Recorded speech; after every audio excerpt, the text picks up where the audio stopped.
Hi, my name is Pamela, and today we are working with Lingo Kids Irvine on American Sign Language class number 10. Today we're working with pets.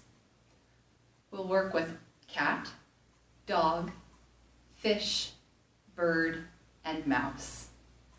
For cat, take an F shape with your hand and bring it up as if you're stroking the whiskers.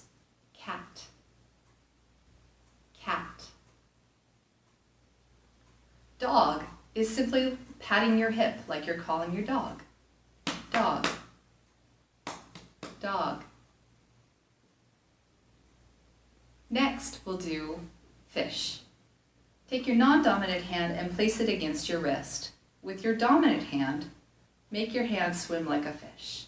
Fish, fish. For bird, simply take your thumb and your index finger, placing it in front of your mouth, and make a beak. Bird, bird. And next we'll do mouse. Mouse is with your index finger, brushing it across the tip of your nose. Mouse, mouse.